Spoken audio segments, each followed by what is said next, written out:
Доброе утро, вы смотрите новости на телеканале Якутия-24 в прямом эфире. С вами Влад Давыдов. Средства выделить незамедлительно. Путин поручил обеспечить больных коронавирусом бесплатными лекарствами во всех регионах страны. Рейды комиссии продолжаются, проверяют магазины и организации на предмет соблюдения мер предосторожности. Сюжет из Ленска.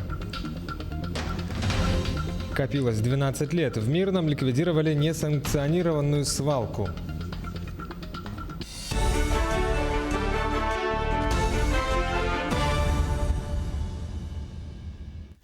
Ежегодные расходы на реализацию единого плана по достижению национальных целей развития до 2030 года составят более 12 триллионов рублей. Это свыше половины планируемого на бюджета на следующий год. Об этом сообщил премьер-министр России Михаил Мишустин, представляя проект документа президенту. Подготовленный по поручению главы государства, план определяет стратегические приоритеты на ближайшие 10 лет и конкретные шаги по достижению национальных целей. Он максимально ориентирован на улучшение жизни людей, и его главная задача – сделать так, чтобы позитивный эффект почувствовал каждый житель нашей страны, подчеркнул председатель правительства. Больных коронавирусом обеспечат бесплатными лекарствами во всех регионах России, заявил Владимир Путин. Будем считать, что это решение принято. Прошу эти средства выделить незамедлительно, сказал президент на совещании с членами правительства. Путин пояснил, что доступные бесплатные лекарства помогут лечиться амбулаторно тем людям, которые столкнулись с коронавирусной инфекцией в легкой форме. Что сегодня вступило в силу постановление главного санитара общественных В ряде субъектов еще продолжается первая волна COVID-19. Он призвал держать руку на пульсе и попросил глав регионов серьезно отнестись к этой ситуации. По данным на 28 октября, общее число подтвержденных случаев заболевания в стране превысило более 1,5 миллиона. Как отметили в Кремле, ситуация с пандемией в России остается тяжелой, однако основной удар сейчас идет по регионам, а не по Москве. В столичном управлении Роспотребнадзора также считают, что в Москве ситуацию удалось стабилизировать. Тем временем рейдовые мероприятия по соблюдению мер предосторожности в условиях повышенной готовности в республике продолжаются. В Ленске административная комиссия Ленского района регулярно выезжает с проверками по торговым точкам и общественным местам. Сюжет Анны Кожевниковой. Носить маску в общественных местах сегодня – это норма жизни. Без средств индивидуальной защиты вас не обслужат ни в одном магазине и не примут ни в одном госучреждении или организации. За соблюдением данных мер безопасности в Ленске следит административная комиссия. Начиная с весны, сотрудники которой проводят рейды по общественным местам и магазинам. На сегодняшний день проверку пройдены более 95% торговых точек. Заведено 5 материалов. В основном это нарушение персонала при отпуске и оказании услуг, отпуске продукции проводились без средств индивидуальной защиты. Проведены разъяснительные работы, граждане все понимают, в связи с чем дальнейших таких проблем у нас не возникает. Очередной рейд был направлен на проверку по соблюдению мер безопасности в пункте временной изоляции вахтовых работников на 14 дней, которым сегодня является здание гостиницы «Лена». Нарушений выявлено не было. Параллельно рейдовым мероприятиям административная комиссия проводит профилактическую работу, распространяет тематические буклеты. Жители Ленска по-разному относятся к введенным мерам. На улице, когда нету никого рядом, по-моему, можно без маски. В магазине дело другого рода. Как сказали, что в масках ходить, стала в маске ходить. И все. Как надо, так надо. Вообще-то это ерунда все. Но как бы ни относились люди, есть закон, который необходимо соблюдать, а наказание за нарушение бьет по кошельку. Если гражданин находится без маски в общественном месте, то вынужден будет заплатить штраф от 1000 до 4000 рублей. Для должностных лиц эти цифры выше – от 15 до 40, а для юрлиц – от 200 до 300 тысяч рублей. Поэтому носить маску выйдет дешевле для семейного бюджета и безопаснее для здоровья. Анна Кожевникова, Виталий Андреев, Ленск. В Ниренгринском медицинском колледже прошел аккредитацию 41 студент. В связи с карантинными мерами весной этого года процедура аккредитации для выпускников Ниренгринского медицинского колледжа была отложена. Когда был снят мораторий на проведение сертификационных и аккредитационных мероприятий, в октябре вышел приказ о разрешении проведения аккредитационных экзаменов. Все подробности у нашего корреспондента в Южной Якутии. Студентами, прошедшими успешную аккредитацию, являются сотрудники Нерюнгринской районной больницы. В ходе подготовки к экзамену прошло совещание, где были согласованы его условия директором Нерюнгринского медицинского колледжа Ириной Адамовой и главным врачом ЦРБ Алексеем Яворским. Все площадки были проверены руководителями, соблюдены все противоэпидемические мероприятия. Все студенты, которые пришли на экзамен, были предварительно протестированы на ковид. Все 15 членов аккредитационной комиссии, это персонал, старшие медицинские сестры больницы, также были допущены только через систему тестирования. Были определены 4 входа для посещения студентов для проведения экзамена, для разведения по точности. Входы, выходы были все разграничены. Старший фельдшер станции скорой медицинской помощи Нерюнгринской ЦРБ Елена Демина работает экспертом аккредитационной подкомиссии в Нерюнгринском медколледже 3-й год. По ее словам, с каждым годом качество подготовки выпускников становится лучше. Материальная база колледжа признана одной из лучших в Российской Федерации. Здесь имеются современные высокотехнологичные медицинские фантомы и тренажеры, которые не имеют аналогов ни в одном медицинском колледже нашей республики. Благодаря этим тренировочным площадкам студенты имеют хорошие навыки практических действий при выполнении любых манипуляций. А это означает, что мы принимаем хорошо подготовленных специалистов в подразделениях больницы. По результатам сдачи всего комплекса аккредитационного экзамена средний балл составил 86,3%. Хотя студенты в период карантина не были допущены до практики в лечебные учреждения до всего периода выхода их на работу, тем не менее очевидна ответственность и помощь лечебных учреждений в том, что они были подготовлены и показали неплохие результаты. Ирина Кичигина, Тамара Игнатьева, Вадим Барашков, Нерюнгри. Проверки ведет и административная комиссия в Мегино-Кангаласском районе. В поселке Нижний Бестяк за 2 недели были проверены десятки объектов. Это супермаркеты, оптовые базы и кафе. За нарушение масочного режима со стороны посетителей магазина были немало предупреждений, были составлены административные протоколы на граждан, обслуживающихся без средств индивидуальной защиты. Также в некоторых торговых точках отсутствуют рециркуляторы воздуха, недолжным образом оборудованы уголки для обработки рук посетителей.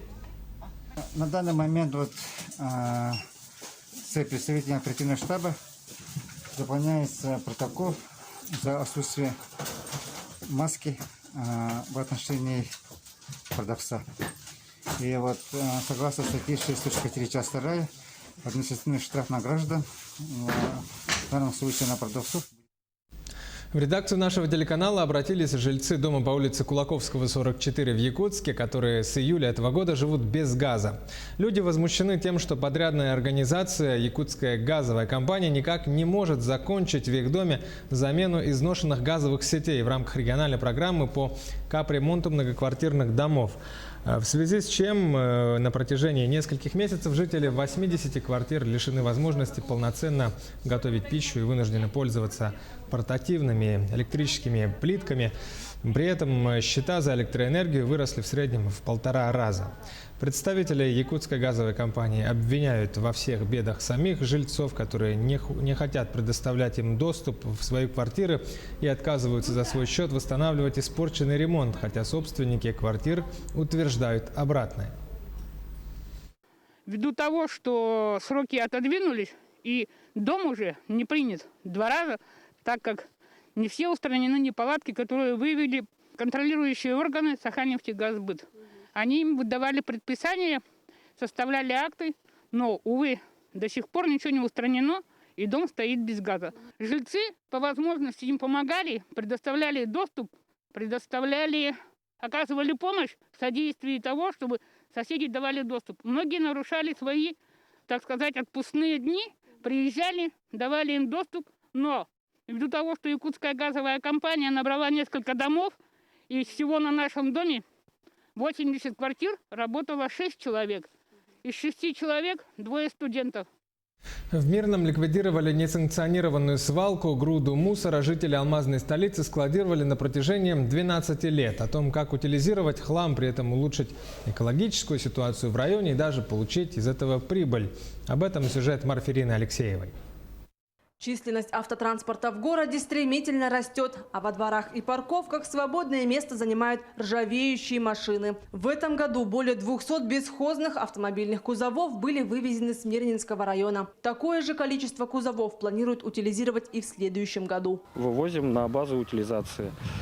Их там прессуют в определенную кубическую форму и потом вывозят на материк для сдачи металлолома. После всех процедур металл отправляется на вторичную переработку, таким образом возвращаясь в цикл производства. Переработка и использование вторичного сырья производится и в самом Мирном. Вот уже второй год все изношенные автомобильные шины Мирнинского и Ленского района перерабатывают в резиновую крошку.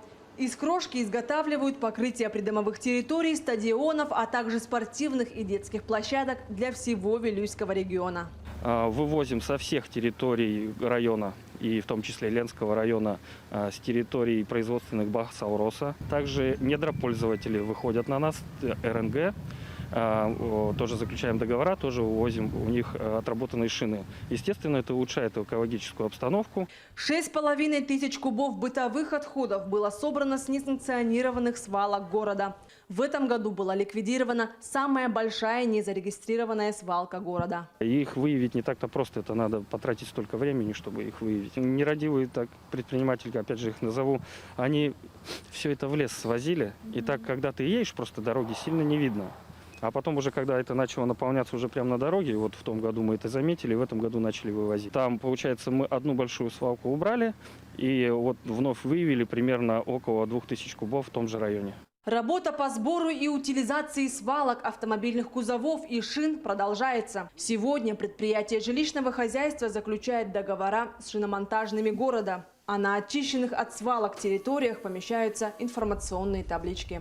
Марферина Алексеева, Артем Алексеев, Мирный. В фермерском хозяйстве в пригороде Якутска появились необычные обитатели. Помимо привычных для нашего региона коз и лошадей, там теперь разводят африканских страусов. Репортаж Петра Васильева. В хозяйстве семьи Фурасо необычное пополнение. Здесь появились на свет 3 птенца африканского страуса. Яйца закупили в Москве в начале сентября, и после 40 дней специализированного ухода птенцы вылупились. Сейчас они под чутким надзором своих человеческих родителей обитают в импровизированном вольере. 5 лет назад это вообще бредовая мысль пришла в голову. На тот момент стоял вопрос, каких страусов взять, африканцев или эму. Но человек, у которого мы брали птенцов, посоветовал: научитесь сначала на австралийских. То бишь это живучее существо, которое, как говорится, как крыса неубиваемая. Ну, в общем, мы 5 лет тренировались, получается, на этих страусах. Ну и в этом году так подвернулось, знаете, вот бах, в голову стукнуло, а почему бы нет? Поэтому решили попробовать африканцев. Первые 7 дней птенцы не должны питаться ничем. Только с 3-го дня они могут пить воду. Сейчас они начали клевать специализированный сбалансированный корм. Скоро семья планирует включить в рацион тертую морковь. Это не первый опыт разведения страусов. Первые птицы в хозяйстве появились порядка 5 лет назад. Ими стали вот эти вот австралийские страусы эмо. Они достаточно небольшие, всего лишь 170 сантиметров в высоту. Их африканский собрат вырастает до 2,5 метров и может весить порядка 150 килограмм. Крестьянское фермерское хозяйство семьи Фурасо обширное. Одних только коз насчитывается порядка 30 штук. Помимо этого фермеры разводят уток, кур, гусей, индюков, фазанов, павлинов. Также содержат пони и даже лису. Что, позирует, да? Сейчас семья думает над проектом будущего вольера для новых подопечных. Специально для африканских страусов к лету на территории фермы построят помещение для свободного выгула. В планах у фермеров также получить от редких для нашего региона птиц первое потомство. Петр Васильев, Джоустан Акентьев, Якутск. Таковые новости к этому часу. Оставайтесь на телеканале Якутия-24. Будьте в курсе.